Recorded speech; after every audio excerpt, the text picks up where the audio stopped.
Now that we've talked about the mechanism of the Diels-Alder reaction, let's examine what happens when we start substituting different locations on a Diels-Alder. What does that have, or what effect does that have on the reaction rate? So if we just look at the simplest Diels-Alder reaction that we can do, which is what I use to illustrate the mechanism. And we like to illustrate mechanisms with simple reactions so we don't have to draw a lot of additional things hanging off of it, and it tends to confuse us when we're just trying to learn what's happening. You'll notice that we have to heat this reaction quite a bit. And both of these molecules here are going to be a gas. They're going to be at high pressures at this 200 degrees Celsius.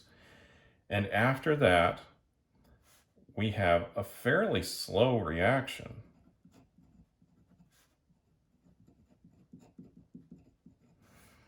And we're really only expecting a pretty low yield of about 18% before we're really going to have to stop it.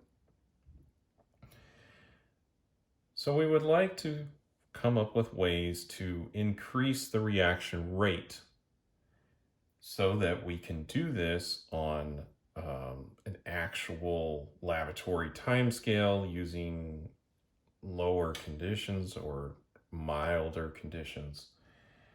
And so one of the ways to do this is to add electron donating groups to the diene while also adding electron withdrawing groups to the dienophile. So let's look at some of these that we can do.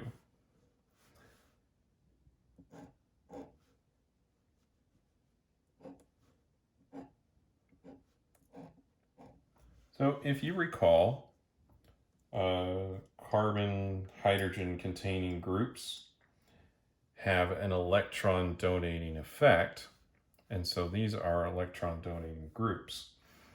Other molecules that we could look at here are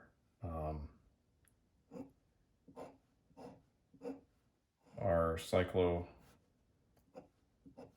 Pentadiene, which has a little bit of electron donation here. Probably one of the best effects that this has is just holding it in the proper orientation. Let's see here. Another one would be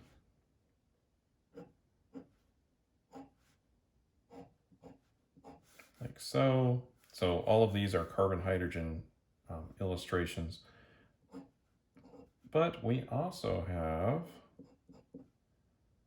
methoxy or similar groups that we can use.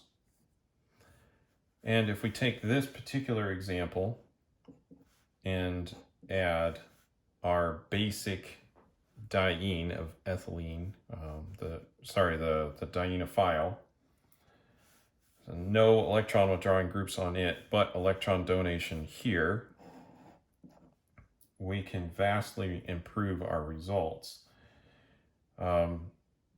So holding this at 185 degrees Celsius, so a little bit lower temperatures for 17 hours,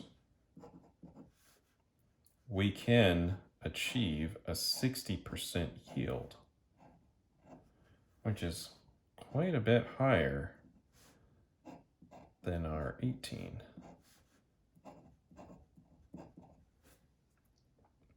And that's simply due to the electron donation of these two methyl groups here.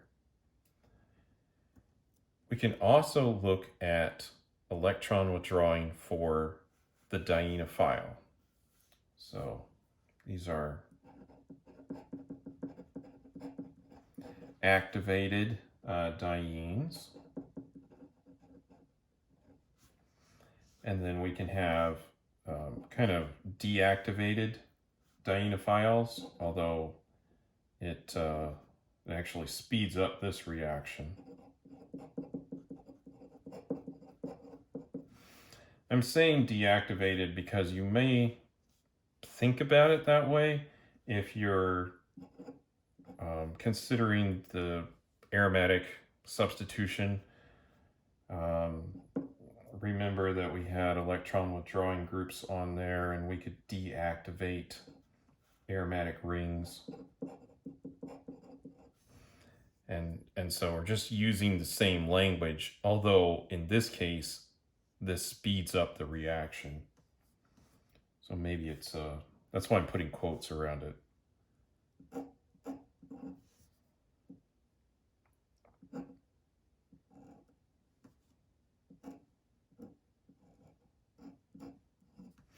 So here's one that has electron withdrawing groups. The carbon double bonded to the oxygen is an electron withdrawer. We could also look at maleic anhydride.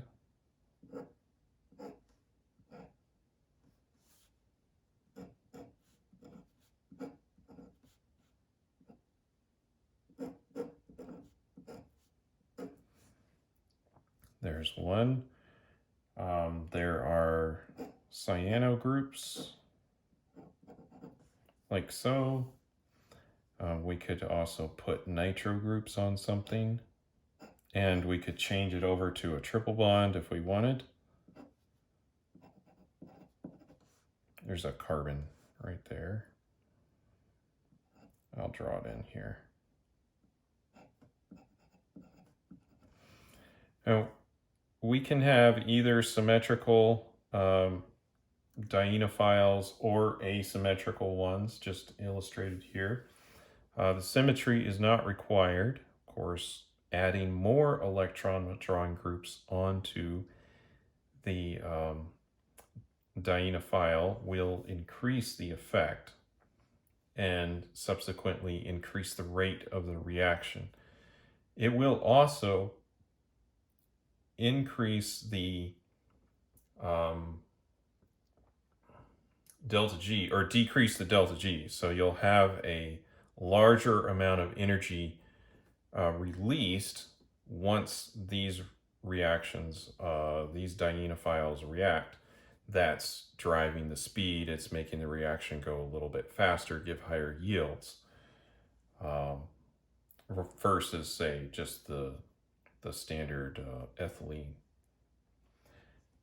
I would also want to point out that while the traditional standard method here is to have the diene in an activated state, right, and the dienophile in a deactivated state, and the mechanism would suggest that that's the way to go, because we're initiating electron transfer from one of these double bonds into this area over here, which, if it's electron withdrawing, will attract electrons a little bit more.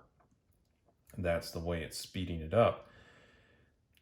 But we can go in the opposite direction, and you can switch the donation to the dienophile and change the electron withdrawing to the diene and still achieve a rate increase. So this allows a little bit of flexibility when we're trying to do an organic synthesis, because maybe we've been working on a much bigger molecule and we have a diene, but there are electron withdrawing groups on it, say some carbonyls or something off of here.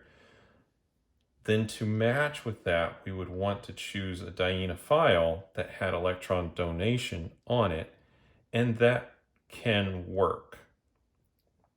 Although I believe that this way, the standard direction of having the activation on the diene and the deactivation on the dienophile is likely a little bit easier to accomplish. Although, again, you can do it either direction. And that will just dictate what your product that you're looking for is, and perhaps what you have, and your path to where you're going as to which you choose.